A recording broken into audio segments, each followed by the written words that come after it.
विपक्ष सियासत का हर दांव आजमा रहा है। प्राण प्रतिष्ठा के कार्यक्रम को बीजेपी और राष्ट्रीय स्वयंसेवक संघ का एक इवेंट करार दे दिया गया है। कार सेवकों पर गोली कांड को जायज ठहराया जा रहा है और तो और प्राण प्रतिष्ठा के कार्यक्रम से पूरे के पूरे विपक्ष ने किनारा ही कर लिया है। लेकिन आज का बड़ा मुद्दा यह है, इस वक्त देश की सियासत पूरी तरह से राममय हो गई है।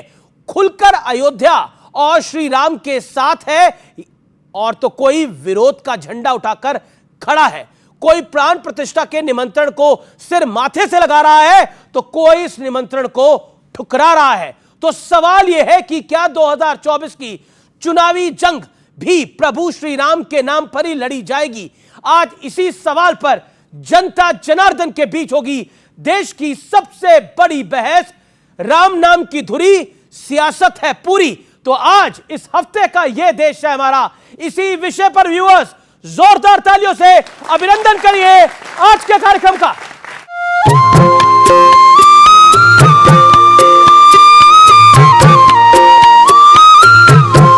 ये चीजें देखता हूं, मन को इतना संतोष होता है। आखिरकार रामलला अपने महल में पहुंच चुके हैं। अब बस 22 जनवरी का इंतजार है, जब प्राण प्रतिष्ठा के साथ रामलला पूरी तरह से विराजमान हो जाएंगे। आराध्य के दर्शन टेंट में करने की दशकों पुरानी पीड़ा अब दूर होने जा रही है।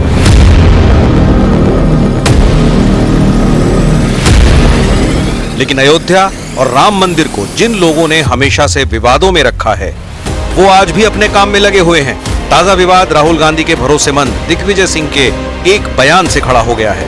दिग्विजय सिंह का कहना है कि रामलला की जिस मूर्ति की प्राण प्रतिष्ठा हो रही है, वो तो बाल स्वरूप की नजर नहीं आती है। All these silly question, these are all according to me silly question. A new temple and with a lot of thought process. After completing the lot of thought process, new ideals have been decided. Digvijay Singh ji की उनकी तो आदत ही है कुछ ना कुछ बोलने की। उनके बोलने का महत्व तो खत्म हो गया है। इसलिए आप ऐसे लोगों की बात मत करिए ना जो बेवजह बोलते हो। उनकी बात का जवाब देना भी समय की बर्बादी है, मेरी और आपकी। ये वही दिग्विजय सिंह है जिन्होंने कहा था कि बीजेपी का मकसद सिर्फ मस्जिद तोड़ना था, मंदिर बनाना नहीं। उधर शिवपाल यादव ने कार सेवकों पर गोली चलवाने वाले काले अध्याय का बचाव किया है। देखिए, संविधान की रक्षा की गई थी, कोर्ट के आदेश का पालन हुआ था। जो बाबू मस्जिद थी तो उस पर भी अगर इन लोगों ने तोड़ा था, उनके खिलाफ तो कार्रवाई होना चाहिए। लेकिन इन सारे विवादों से दूर प्रधानमंत्री मोदी इन दिनों पूरी शिद्दत के साथ प्राण प्रतिष्ठा से पहले 11 दिन के कड़े अनुष्ठान का पालन कर रहे हैं। प्रधानमंत्री मोदी इन दिनों जमीन पर एक कंबल पर सो रहे हैं, केवल नारियल पानी पी रहे हैं, गौ पूजा और गाय को खाना खिला रहे हैं, प्रतिदिन अन्नदान और वस्त्र दान कर रहे हैं। इतना ही नहीं, प्रधानमंत्री मोदी लगातार देश के अलग अलग हिस्सों में मंदिरों के दर्शन भी कर रहे हैं। दूसरी ओर विपक्ष रामलला की प्राण प्रतिष्ठा पर चौतरफा फंसा हुआ दिख रहा है, क्योंकि अगर न्योता स्वीकार किया तो उन्हें राम मंदिर में बीजेपी के योगदान को मानना पड़ेगा और अस्वीकार करने पर उन पर कई तरह से आरोप लगेंगे, जिसका नुकसान चुनाव में हो सकता है। इसलिए राहुल गांधी 22 जनवरी को गुवाहाटी के शिवधाम जाएंगे। ममता बनर्जी 22 जनवरी को काली घाट में पूजा करेंगी। अखिलेश यादव ने कहा कि वो 22 के बाद अयोध्या जाएंगे। शरद पवार भी 22 के बाद जाने की बात कह चुके हैं। आप कब जाएंगे राम मंदिर?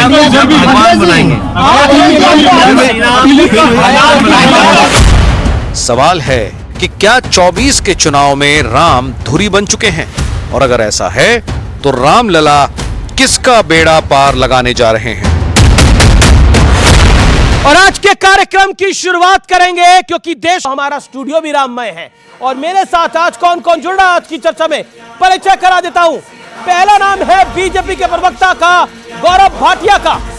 आचार्य प्रमोद कृष्णम का, उनका अभिनंदन है। राजकुमार भाटी समाजवादी पार्टी के वरिष्ठ नेता और प्रवक्ता, विवेक श्रीवास्तव लेफ्ट के बड़े नेता, उनका अभिनंदन है। तो देश का माहौल राममय है, सियासत की धुरी क्या राम के इर्द गिर्द आके अटक गई है 2024 से पहले? आप सबका अभिनंदन है एक बार फिर इस मंच पर। और जनता जनार्दन, आपका अभिनंदन है। ये जो गीत चल रहा था, ये न्यूज 18 ने रामधुन बनाई है, ये न्यूज 18 ने रामधुन बनाई है। और शुरुआत करते हैं आपसे आचार्य जी। आचार्य जी, आज की चर्चा की शुरुआत आपसे करनी जरूरी हो जाती है, क्योंकि ऐसा लगता है कि देश तो राम के करीब जाने को आतुर हो रहा है, लेकिन विपक्ष जो है वो राम के विपरीत जाने को आतुर हो रहा है। ऐसा क्यों? प्रतीत ऐसा हो रहा है। भाई, आप विपक्ष को एक होने नहीं देते ना। मैं उन्हें नहीं देता एक। हाँ, उसमें आपकी भी बड़ी महत्वपूर्ण भूमिका है। युगों युगों तक जब इतिहास लिखा जाएगा तो अमीश देवगन का नाम स्वर्ण अक्षरों में लिखा जाएगा। क्यों क्यों?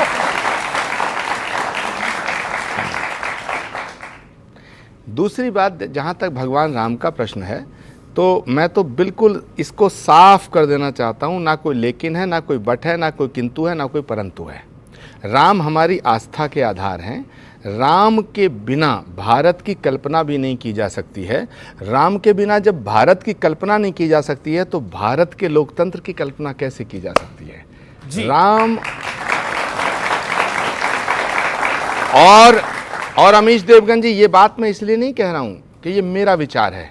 भारत के संविधान के निर्माता डॉक्टर बाबा साहब भीमराव अंबेडकर, जब संविधान उन्होंने भारत को सौंपा है तो उस भारत के संविधान के पन्नों पर श्री राम के दरबार का चित्र अंकित है।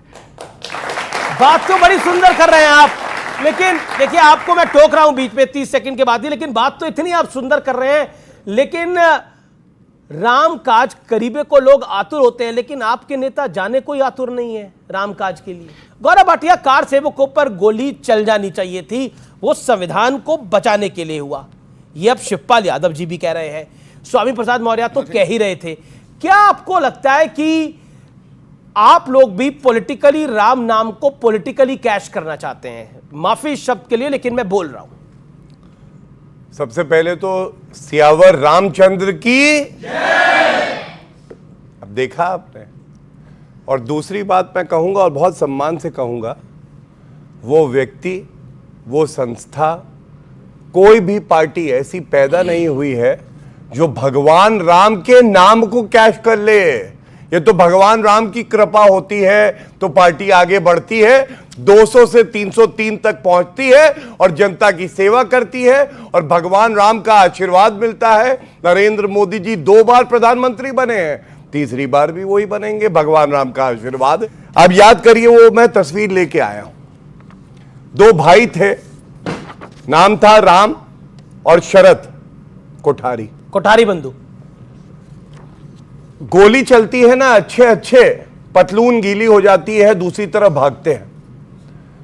और ये तो केवल 2 हैं, ऐसे लाखों थे।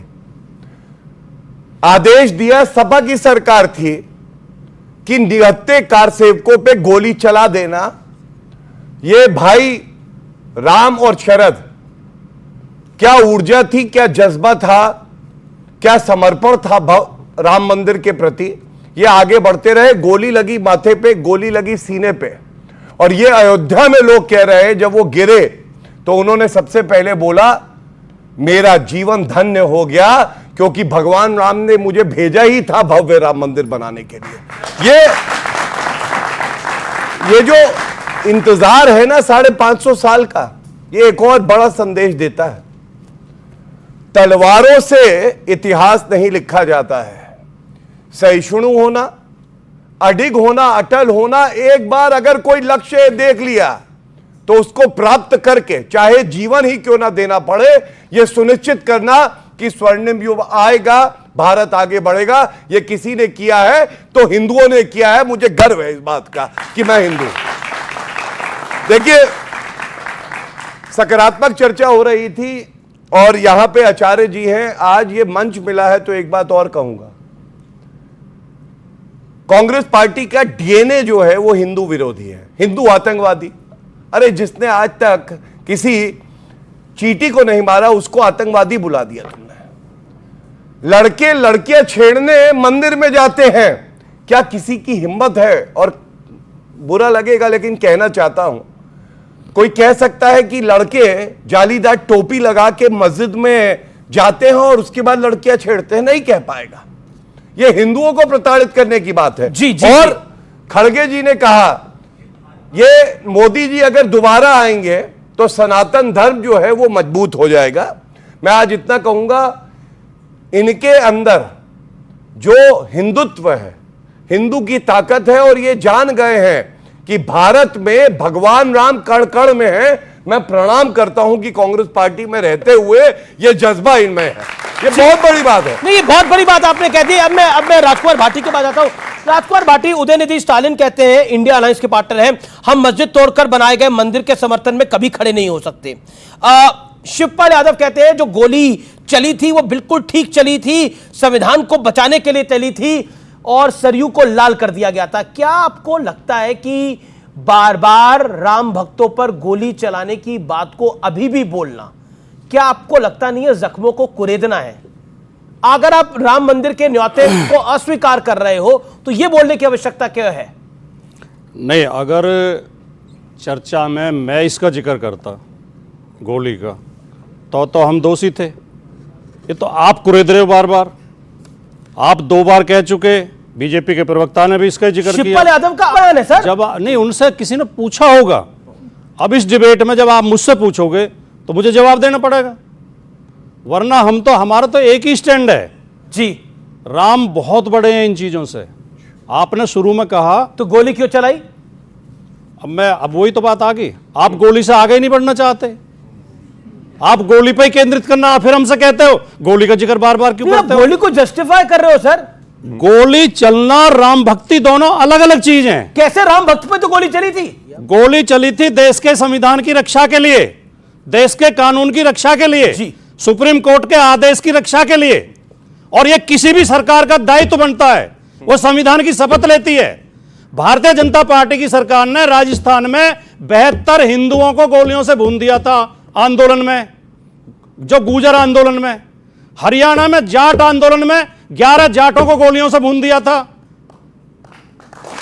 आप जो हमारे विरोधी हैं, चाहे वो राजनीतिक पार्टियों में और चाहे मीडिया में हैं, वो बार बार कहते हैं सरयू का पानी लाल हो गया था, सरयू का पानी लाल हो गया था। इतना बढ़ा चढ़ा के पेश करते हैं और हमें खलनायक की तरह पेश करते हैं। पहली बात, मुख्यमंत्री, कभी कोई मुख्यमंत्री गोली चलाने का आदेश नहीं देता है। संविधान में उसका यह अधिकार ही नहीं है। गोली चलाने का आदेश मौके पर मजिस्ट्रेट और पुलिस कप्तान देते हैं। बिल्कुल सही। पहली बात। दूसरी बात, जी जी जी, 14 लोगों की मौत हुई थी अयोध्या में, 2 लोगों की बाद में अस्पताल में हो गई थी। 16 के अलावा 17वां नाम आज तक कोई नहीं दे पाया। झूठ आप कितना ही बोलो, लेकिन दुर्भाग्य क्या है, जो अपराध कर रहे थे, जो कानून तोड़ रहे थे, उन्हें तो महिमा मंडित किया जाता है, और जो कानून की रक्षा के लिए खड़े थे उनको खलनायक बताया जाता है।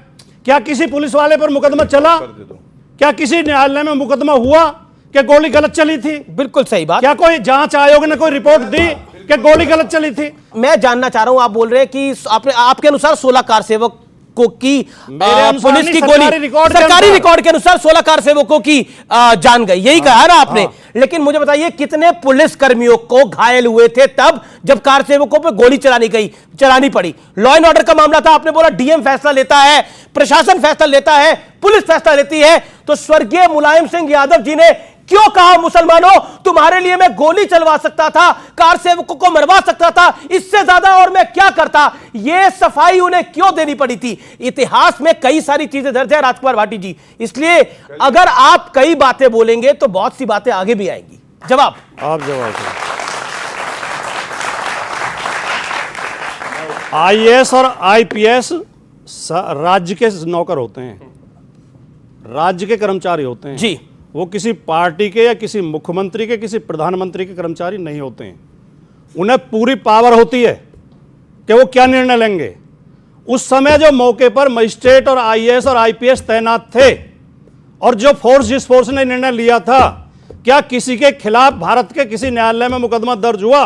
अगर उन्होंने गलत काम किया था, ठीक है, तो उन पर मुकदमा चलने चाहिए। सुनिए आप जी, अब थोड़ा सुनिए। मुकदमा दर्ज हुआ कल्याण सिंह के ऊपर, सुप्रीम कोर्ट ने सजा दी कल्याण सिंह को।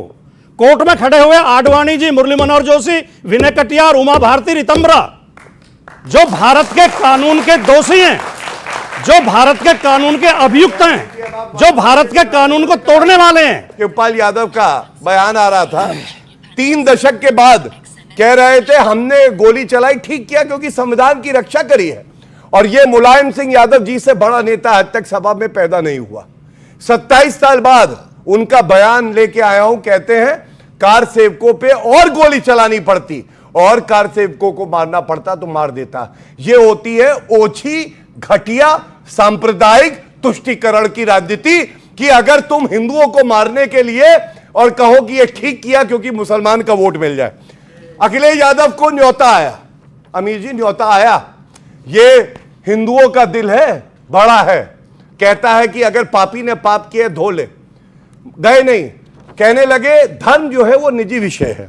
मैं ये पूछना चाहता हूं, ये जालीदार टोपी लगा के सरकारी खर्चे से 5,000 रुपए की प्लेट इफ्तार पार्टी देते हो मुख्यमंत्री होके, जब तुम मुसलमान हो नहीं, तब ये धर्म निजी विषय था या नहीं? लेकिन अखिलेश ने, मैं एक बात ऐड कर दूं, अखिलेश यादव ने यह भी कहा, जो उनकी मैंने चिट्ठी को पढ़ा, उन्होंने बोला कि हम इस 22 जनवरी के बाद जाएंगे, ठीक है, सपरिवार जाएंगे, ये भी जाएंगे। विवेक जी, ये आप लोग चाह क्या रहे हैं? आप कह रहे हैं कि पूरा विपक्ष बॉयकॉट करे। आपने ये लाइन शुरू से ली, सीताराम येचुरी ने ली, उसके बाद विवेक श्रीवास्तव ने ली, उसके बाद कांग्रेस ने ली, उसके बाद सपा ने ली, उसके बाद शरद राव पवार ने ली, उसके बाद कई सारे नेताओं ने ली, लालू यादव ने ले ली, उसके साथ साथ नीतीश कुमार का भी लग रहा है कि वो नहीं आएंगे अब। तो क्या आपको लगता है आपका प्लान सक्सेसफुल हो रहा है? बधाई आपको इस बात की। नहीं, बधाई देश की जनता को देनी चाहिए और सबसे बड़ी बधाई तो माननीय शंकराचार्य को दीजिए। हमारी अपील माननीय प्रमोद कृष्णन जी से थी और आज भी है और अभी भी है, उस क्षण भी है जी, कि ना जाए 22 को, और जाना है तो जाए शंकराचार्य के पास। ठीक है प्रमोद जी, नहीं 10 सेकंड प्रमोद जी को बोला, आचार्य जी बीजेपी की लाइन को दर्द हुआ है, बोल ले, आप बहुत बड़े धर्मगुरु हैं, आपकी सच्चाई पे, आपकी निष्ठा पे कोई प्रश्न चिन्ह नहीं है। ठीक है, अब आचार्य जी की बारी है। आचार्य जी लेके जाते हैं आप सोनिया गांधी, आचार्य जी, कांग्रेस के डेलीगेशन को ये ले शंकराचार्य के, आचार्य जी, और वहां से आप करते टारगेट इनको। आचार्य जी, बात होती है। विवेक भाई अब आप शांत रहिए। आचार्य जी, इनकी सलाह को मानेंगे? बताइए। देखिए विवेक श्रीवास्तव जी, पहले तो मैं ये कह दूं, मुझे समझा नहीं रहे थे, धमका रहे थे। दूसरी बात, बड़ी गंभीरता से मैं कहना चाहता हूँ, विवेक श्रीवास्तव जी लेफ्ट पार्टी से आते हैं, वामपंथी दल से आते हैं और बड़े विद्वान हैं, वैसे बड़ा तार्किक बात करते हैं, मैं इनका बड़ा सम्मान करता हूँ। लेकिन ये ऐसा चाहते हैं कि जो हाल देश की राजनीति में वामपंथ का हो गया वही कांग्रेस का हो जाए। तो अब मैं विवेक श्रीवास्तव जी से हाथ जोड़ के निवेदन करना चाहता हूं कि विवेक जी, आपने अपनी तरफ से हमारी पार्टी में कुछ ऐसे बेताल भेज दिए हैं जो अगर जो मैं बड़ी गंभीरता से बात कर रहा हूं, ऐसे बेताल भेज दिए हैं कि जो हमारा विक्रम बेचारा सीधा चाल पे चलता है तो उसके ऊपर बैठ जाते हैं और उसे गलत कर देते हैं। तो ये जो आप मुझे सलाह दे रहे हैं, भगवान की असीम अनुकंपा और परमात्मा के परम कृपा से मुझे निमंत्रण प्राप्त हुआ। भैया मैं भाजपा में नहीं हूं, मुझे भी कह रहे हैं आप भी मत जाओ। अरे भैया तुम तो नरक में जाओगे, मुझे ले लेना चाहते हो। और अमीश देवगन जी, मैं विवेक जी से कहना चाहता हूं, आज विवेक जी से कहना चाहता हूं, इन्होंने मुझसे अपील करी है, मैं कहना चाहता हूं आप भाजपा से लड़ो, राम से लड़ना छोड़ दो। नहीं भाजपा, मैं आपसे कहना चाहता हूं, मैं विवेक जी से कहना चाहता हूं कि भाजपा को लड़के भाजपा को हराया जा सकता है, भाजपा से लड़के भाजपा को हराया जा सकता है, लेकिन भारत की राजनीति में राम से लड़के राम को नहीं हराया जा सकता। मैं कहना चाहता हूं, मैं विवेक श्रीवास्तव से कहना चाहता हूं कि तमाम वामपंथ के इन कुनवा से आप कहो, और इनका एक इधर भी देख लूं जरा, मैं तमाम विपक्ष के नेताओं से मैं आज बयान सुन रहा हूं और बड़े बड़े नेताओं के बयान सुन रहा हूं, वो कहते हैं साहब हम 22 तारीख को नहीं जाएंगे। 22 तारीख को इसलिए नहीं जाएंगे क्योंकि ये कार्यक्रम जो है संघ ने कैप्चर कर लिया है, बीजेपी ने कैप्चर कर लिया है, विश्व हिंदू परिषद ने कैप्चर कर लिया है, हम नहीं जाएंगे। अरे भाई 22 के बाद जाओगे ना तो क्या मूर्ति बदल जाएगी? ट्रस्ट बदल जाएगा, ये पुजारी बदल जाएगा, अयोध्या बदल जाएगी, भगवान राम का विग्रह बदल जाएगा, और जिस विग्रह की प्राण प्रतिष्ठा हो रही है क्या वो बदल जाएगा? तो मैं कहना चाहता हूं विवेक जी, अच्छा वहां भाजपा नहीं होंगे, ये है फर्क। अरे भाई एक बात बताओ, किसी के लड़के का ब्याह है, न्योता आया, तुम उसे लिखो हम उस दिन नहीं आएंगे 10 दिन बाद आएंगे, अरे ये कोई बात है? 22 जनवरी सब लोग, हो सकता है कि इस बात के बाद मुझ पे बहुत हमले हों, हो सकता है इस सच बोलने के लिए मुझे सूली पे चढ़ा दिया जाए, लेकिन मुझे सूली पे चढ़ने का कोई ना मलाल रहेगा ना फिक्र रहेगा। मैं अपने जीवन को राम के प्रति समर्पित करना बहुत बड़ी बात कह रहे हैं आप आचार्य। मैं कहना चाहता हूं कि 22 जनवरी को सारे विपक्ष को जो निमंत्रण मिला है मंदिर के प्राण प्रतिष्ठा समारोह का, उसे अस्वीकार करने का जो फैसला, उस पर पुनर्विचार करना चाहिए, क्योंकि राम किसी एक पार्टी के नहीं हो सकते, हम सबके राम हैं और हमारे राम हैं। विचार करिए, हमारे हमारी अपील है, आप भी ना जाइए, वो कह रहे हैं पुनर्विचार करिए, आप भी ना जाइए, लेकिन अस्वीकार कर दिया है, और मेरी तो ये अपील है, कर दिया है। और ये लेफ्ट के जो राहु केतु है, ये सब कांग्रेस में बैठ गए हैं आकर। राहु केतु कौन है? लेफ्ट के राहु केतु आकर। आपने कौन से राहु केतु हमारे यहाँ भेज दिए? आप बताएं, ये बताएं। हम तो अपील कर रहे हैं, एक ही राहु है भारतीय राजनीति का, उसका नाम राहुल है, एल सरकार दो राहु मिल जाएगा। लेकिन मैं अपनी बात पूरी कर लूं। एक सेकंड आचार्य जी कुछ कहना चाह रहे हैं, एक सेकंड फिर आपकी बात। विवेक जी, हमारी हालत वैसे ही बहुत खराब हो रही है, हमें ऐसी सलाह मत दो। मैं तो आपसे बार बार निवेदन करना चाहता हूं, और इस देश के तमाम प्रमुख नेताओं से, शरद पवार जी हों, लालू जी हों, अखिलेश जी हों, अरविंद केजरीवाल जी हों, ममता जी हों, सब भगवान का उत्सव है 22 जनवरी, ये भारत के गौरव का उत्सव है। भगवान जब लंका फतेह करके लौटे थे तो दिवाली मनाई गई थी, सुनिए, लेकिन एक नई दिवाली 500 वर्ष के बाद 22 जनवरी को मनाई जानी चाहिए। जी जी जी जी, धार्मिक विषय है ये, धर्म को राजनीति से अलग रखना चाहिए। देखिए, मैं आज आपको जो उदाहरण देने जा रहा हूं, ये दोगलापन इनका दिखाता है। राहुल गांधी अगर निकलते हैं, उनके सामने ये सारे झुकते हैं, लेकिन जब राहुल गांधी निकलते हैं तो गिरगिट भी सलाम ठोक देता है। क्यों? अब देखिएगा। ऐसे ही अखिलेश यादव का, इन्होंने कहा, राहुल गांधी ने भी कहा है, अखिलेश यादव ने भी कहा है, ममता बनर्जी ने भी कहा है, अरविंद केजरीवाल ने भी पहले कहा था, धर्म एक निजी विषय है। अच्छा, ये जालीदार टोपी पहने, अरे भैया आप तो मुसलमान हो नहीं, लेकिन जालीदार टोपी, धर्म निजी विषय है। अच्छा, ये देखिए गिरगिटान के बड़े भाई, देखिए कह रहे निजी विषय है धर्म, लेकिन जालीदार टोपी पहनी है निजी विषय। नहीं, मुसलमान कोई दिक्कत नहीं, हिंदू से दिक्कत है। अच्छा, ये बिहार चलते हैं, देखिए लालू प्रसाद यादव, ये मुसलमान परिवार से है नहीं, लेकिन जालीदार टोपी है भाई, ठीक है, वोट बैंक है, हिंदुओं को गाली देनी है। अच्छा, इफ्तार पार्टी में कम्युनल डिवाइड नहीं होती है। इफ्तार तो पार्टी में इफ्तार पार्टी में हिंदुओं को गाली नहीं दी जाती। तो क्या प्राण प्रतिष्ठा में आप क्या बात कर रहे हैं? क्या प्राण प्रतिष्ठा में किसी धर्म को गाली दी जा रही है? आप क्या बात कर रहे हैं? आपने लड़ाई झगड़ा क्रिएट कर रखा है वोटों की राजनीति के लिए। आप भगवान ने आपको कद नहीं दिया, राजनीतिक कद पैदा करिए, मत करिए। हिंदू इन्होंने बोला, मैं बोलूंगा, इफ्तार पार्टी में नफरत नहीं होती। आप बोलिए, आपकी आवाज आ रही है। विवेक जी शांत। इसके बाद ये देखिए, एक और जालीदार टोपी दिखाई नीतीश कुमार चाहिए, सबको मिलना चाहिए, कम्युनल हार्मोनी। अब ये मुमताज, देश एक है, सब मुमताज ममता बनर्जी, देखा आपने? प्लीज विवेक जी। ढोंगी देखिए कैसे वक्त के साथ कभी कभी ढोंगी हिंदू, चुनावी हिंदू बन जाते हैं। करोड़ों रुपया कांग्रेस पार्टी ने खर्च किया इस तस्वीर को इंटरनेट से हटाने के लिए। आपको मालूम है, हम भी खोजी हैं, दूरबीन से ढूंढ के लाए हैं। बंद गले के ऊपर जनेऊ पहनते हैं, चुनाव से पहले ढोंगी हिंदू बन के मंदिर भी चले जाते हैं। मतलब क्या है? मतलब ये है, आप नहीं चाहते राहुल गांधी मंदिर जाएं? ये देश है हमारा में। रुकूंगा मैं एक अंतराल के लिए, लेकिन ब्रेक के बाद कुछ सवाल और जवाब। लेकिन क्या राम नाम की धुरी पर विपक्ष फंस गया है या बीजेपी की प्लानिंग जोरदार है? कौन असल में बड़ी गेम खेल रहा है? ब्रेक के बाद जानिए मेरे साथ। देखते रहिए व्यूअर्स, ये देश है हमारा। एक ब्रेक के बाद वापस लौट रहे हैं। भाजपा का इवेंट है, पॉलिटिकल इवेंट है। कृपा करके आप कांग्रेस के शीर्ष नेताओं में से बहिष्कार करिए उसका। आप कृपा करिए हम पर, हमारी पार्टी को बम पर मत बनाइए। जोरदार कार्यक्रम, ये देश है हमारा, और आज का विषय है राम धुरी और सियासत पूरी। सर, बीजेपी अगर राम जी के आदर्शों पे चलती है तो जिस तरीके से सीता मैया पे मिथ्या लगा था तो उन्होंने राज्य त्याग दिया था, छोड़ दिया था, तो क्या बीजेपी में कुछ नेताओं पे जो घोटाले के केसेस आरोप लगे हैं तो उन्होंने क्यों नहीं बीजेपी को छोड़ दिया? बीजेपी को छोड़ देते। उत्तर दे देता हूं।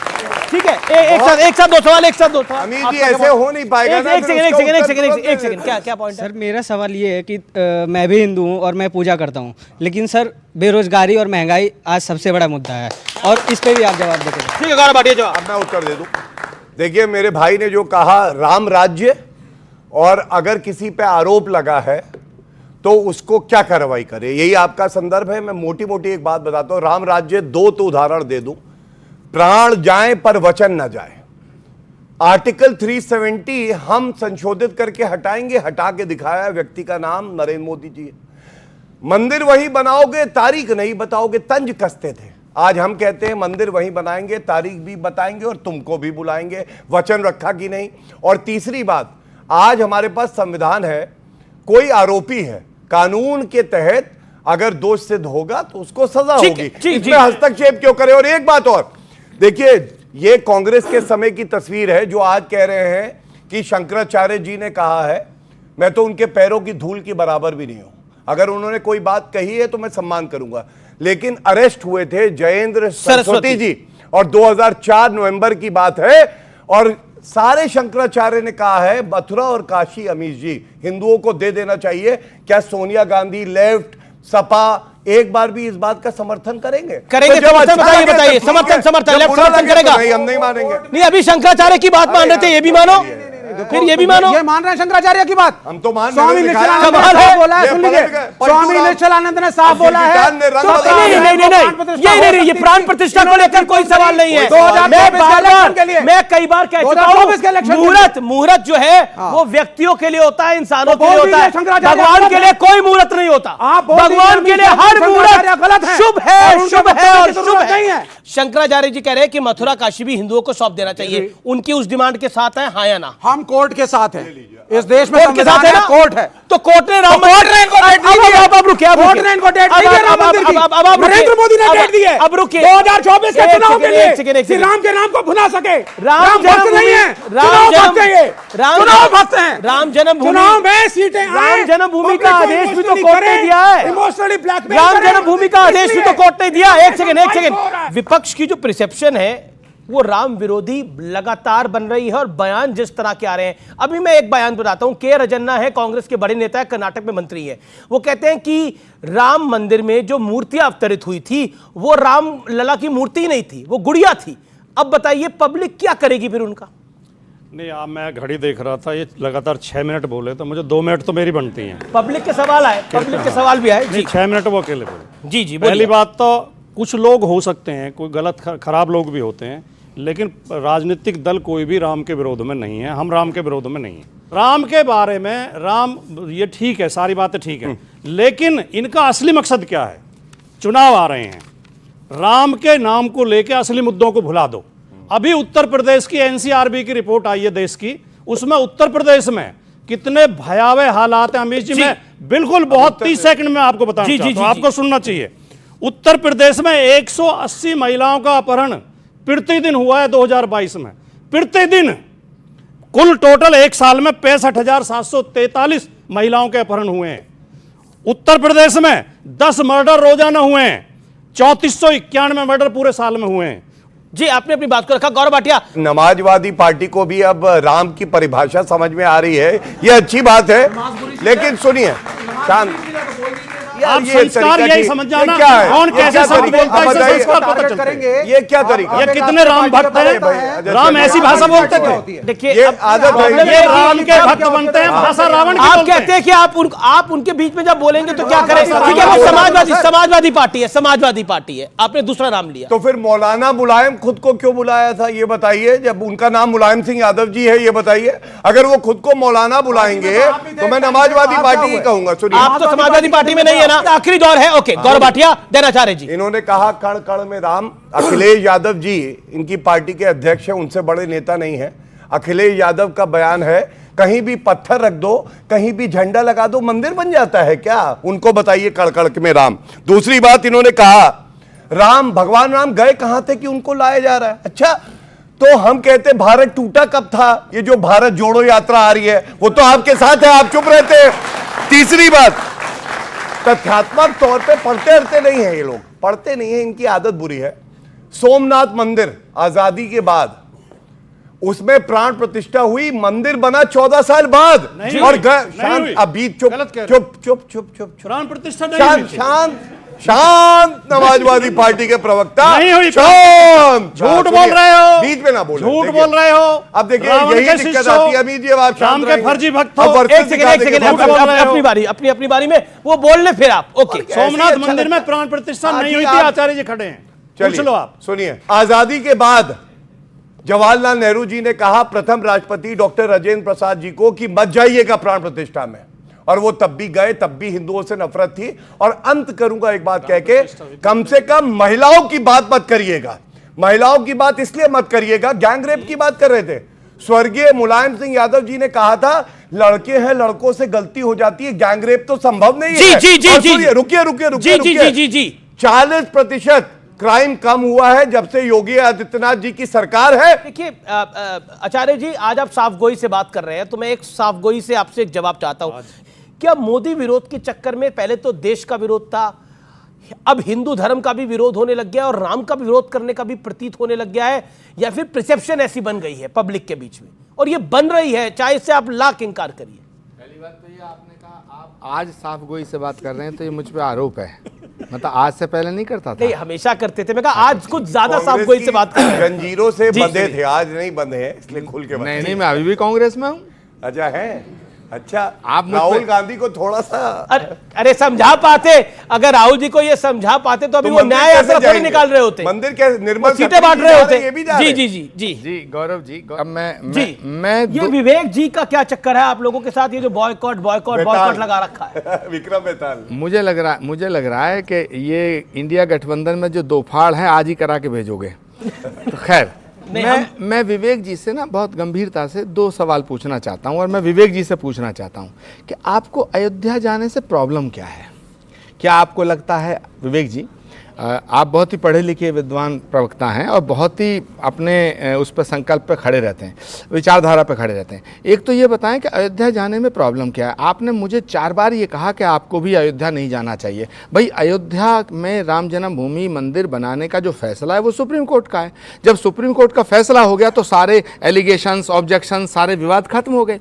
अब मंदिर बन रहा है। अब कुछ नेताओं ने कहा साहब हमको निमंत्रण मिलेगा तब जाएंगे। अब निमंत्रण मिल गया तो कहते हैं साहब हम इसलिए नहीं जाएंगे।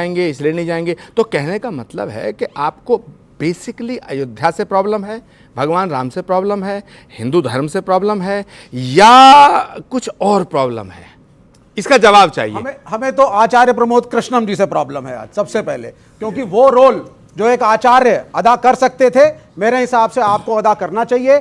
आज आपको 22 तारीख को अयोध्या ना जा करके, कांग्रेस की पीएसी में आप हैं, कांग्रेस के शीर्ष नेताओं में हैं, कांग्रेस के नेता आपकी सुनते हैं, आप अपना डेलीगेशन लेकर के जाकर के 22 तारीख को शंकराचार्य के साथ खड़े होइए।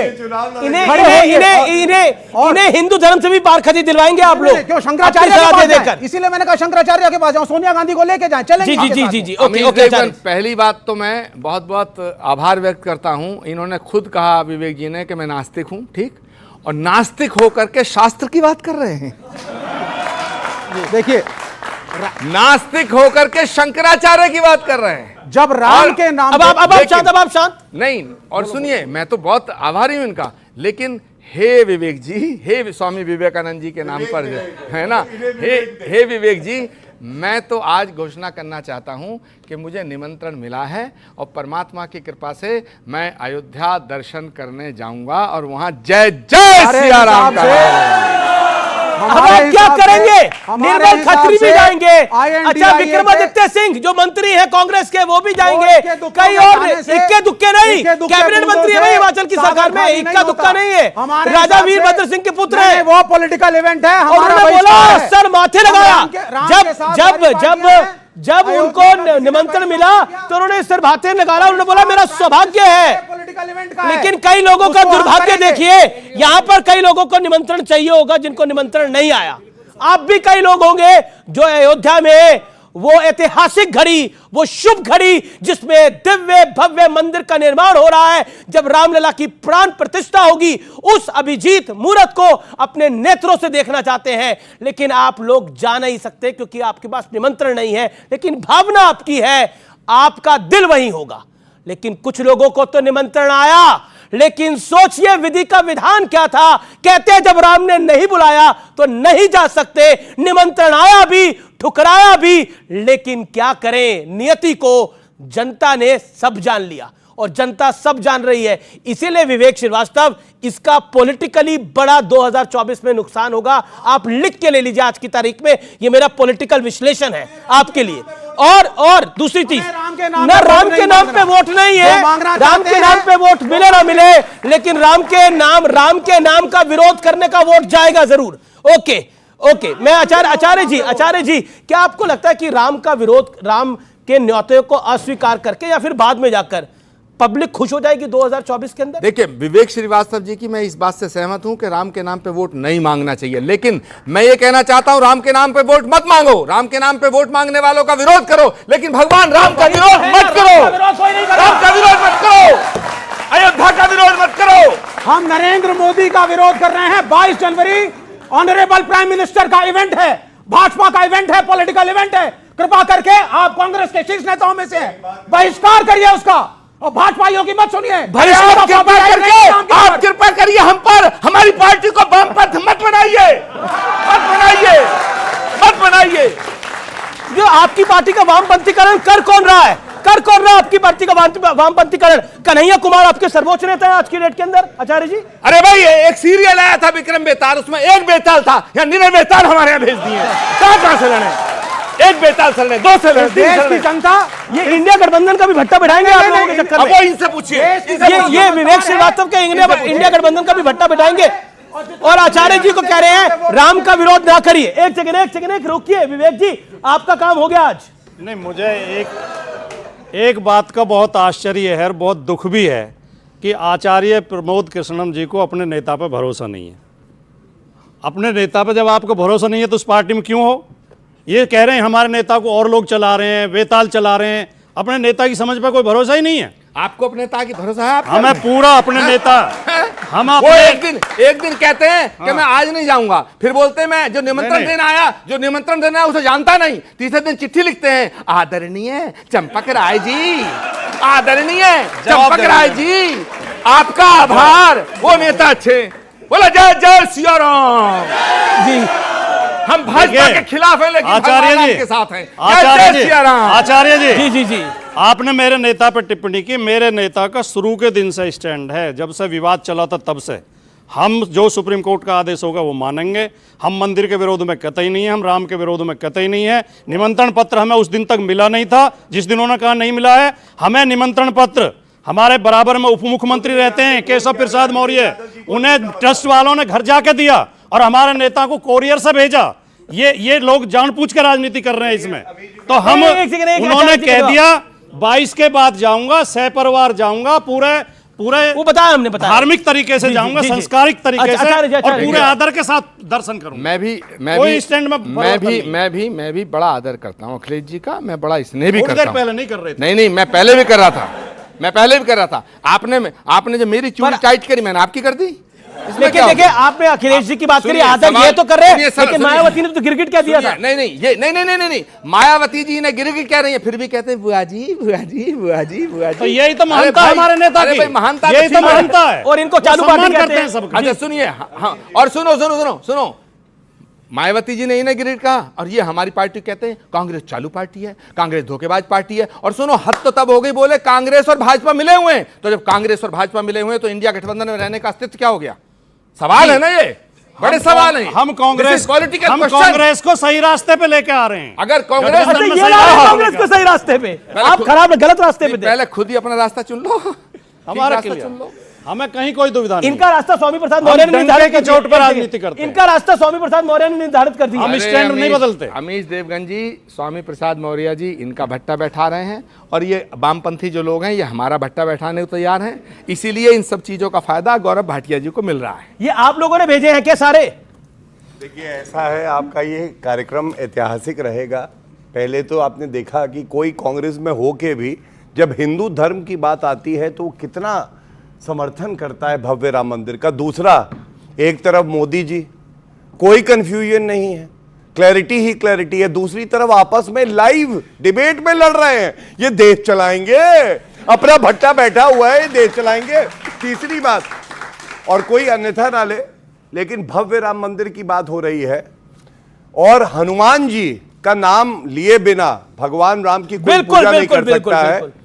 तो जो हनुमान चालीसा का पाठ करता है, भूत पिशाच निकट नहीं आवे, महावीर जब नाम सुनावे, तो भूत पिशाच घुस नहीं सकते हैं भव्य राम मंदिर में, क्योंकि वहां हनुमान जी बैठे हुए हैं और इसीलिए ये लोग जा नहीं पा रहे। चलिए, किसी के पास कोई भजन है, कोई सुनाना चाहता है और कोई चौपाई सुनाना चाहता है तो बता दे, क्या है आपके पास? कविता टाइप है। हाँ, बोलिए। सर, ये लोग कह रहे थे कि राम को हम लाए हैं, हम नहीं लाए हैं। लोग बोल रहे थे राम कौन लाए हैं, सवाल उठ रहा है। तो आपको बताना चाहता है कि बाबर की बर्बरता का तो होना अंत जरूरी था, इसीलिए तो इस सत्ता में आना संग जरूरी था।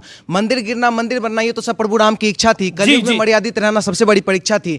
मर्यादा में रहकर के ही मंदिर को बनवाए हैं। निराधार जब तर्क हुए सब, तभी राम खड़ा है। सब सर, जब सारे तर्क निराधार हुए तब हमारे राम आए हैं। और दूसरी बात, लोग कहते हैं राम हम लाए, राम को कोई नहीं लाया है। लेकिन दिक्कत ये था, पहले राम टेंट में रहते थे और बारिश से भी भीगते थे, उसको जो है कहीं टेंट को हटाने के लिए सुप्रीम कोर्ट से परमिशन लेना पड़ता। आज के डेट में भव्य राम मंदिर बनाया गया है। तो सर, कहीं ना कहीं जो राम को लाए, हम लोग उन्हीं को लाएंगे। जी, जो राम को लाए हैं हम उन्हीं को लाएंगे।